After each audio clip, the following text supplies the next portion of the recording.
So most of you may know him as the attorney at law behind a few controversial cases. I don't know about those controversies. Recently, Foote became the second largest shareholder in the multi-billion-dollar company Fontana Pharmacy. We've invited him this morning to share some of his secrets to investment success. Morning, Abel. Welcome to Smile Jamaica once again. How are you? Morning, guys. Thanks for having me. All is well? I'm good. I'm good. By the way, why is it attorney at law as opposed to just an attorney? You know, that's a good question. I don't think I necessarily control the answer, though, you know. That's something that has been around long before me. Yeah. How do you mix this, the investment? Where did this come from, the love of investing? Because some people are so scared. You want to ensure that if you put $10, you're going to get back 5 more. Some people are so scared. Why did you go this route as an investor? Typically because, you know, well, firstly, there is a part of the Bible that says one should organize their affairs to have 7 streams of income, if not 8, because you don't know what kind of destruction might come on land. And I found it easiest to get some other additional income by investing, you know. So you work so hard, you sweat for your money to make all your earned income, but the reality of the matter is that is not going to cut it. And with inflation, the best way to hedge against inflation is to invest your money.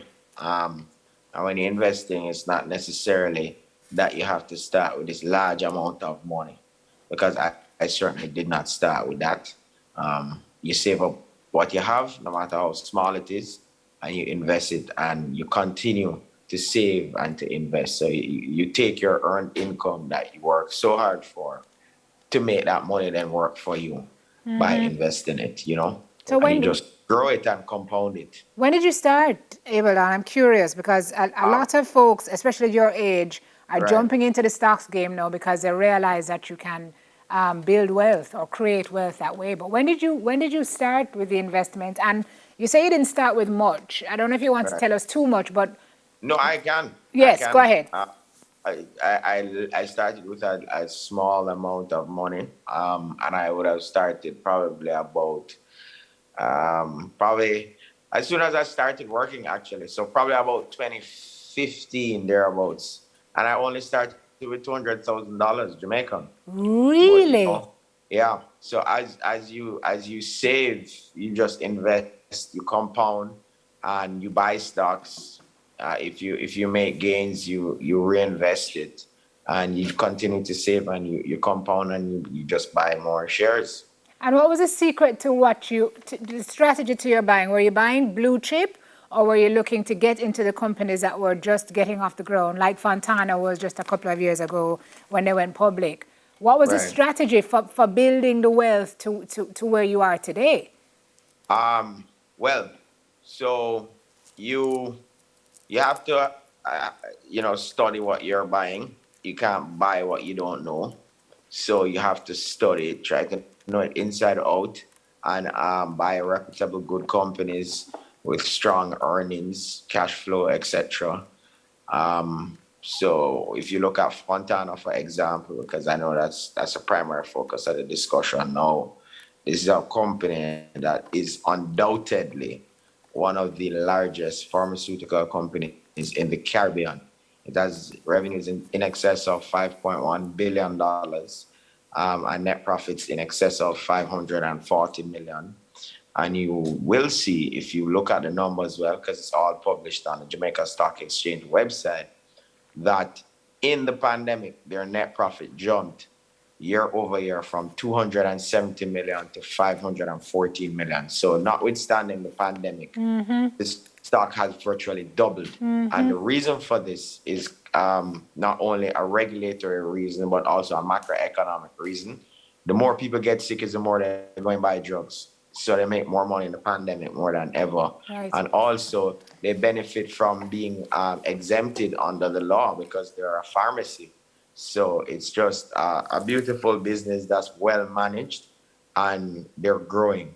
And when you look at it from a value standpoint, it is currently undervalued.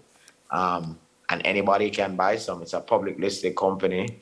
It's a company that's been around from in the 1960s. It just recently got listed, but it's a strong brand that has been around and it is doing very well. Yep. They also have imminent plans to expand into Portmore next year. So there are about over 400,000 people between Spanish Town and Portmore. So what will happen is that revenue, top line revenue, is gonna grow because people from Spanish Town, they're gonna drive to the Portmore location and they'll shop there. So So the ROI, so that's more return on people's money. precisely. So it's an excellent buy right now for any Jamaican to get Did you involved. did you do this by yourself when you started? Because you were telling Sim that you have to know the company's inside out. So did you sit down and study this, or did you have a broker who helped you out? You did it all by yourself? Yeah, of course. Because before you answer, because I asked that question, because you never know what will happen. I mean, as good as some companies look, they lose sometimes. You don't gain. So how you learn this all by yourself and know what say, well, this going to well, this not going to well. How you know that?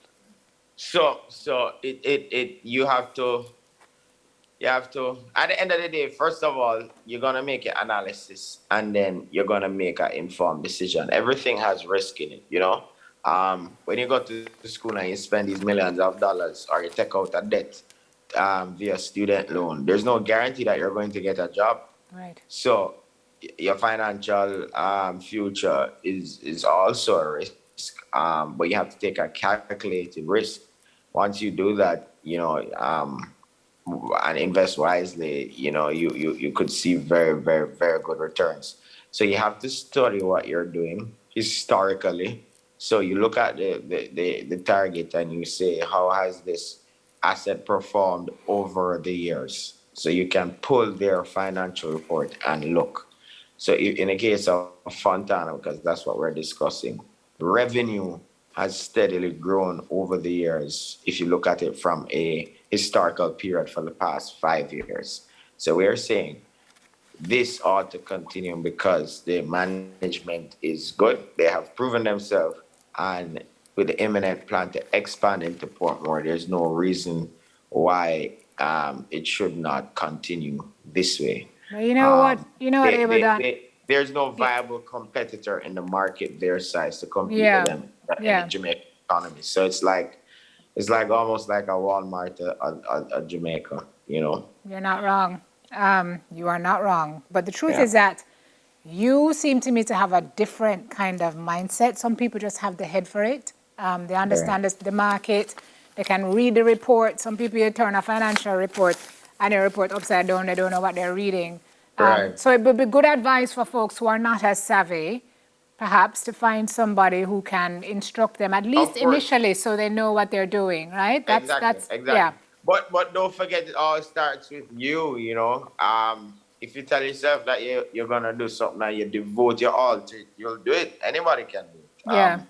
You sit down, you read it, and digest it. You can also speak with a financial advisor as well, from a reputable institution.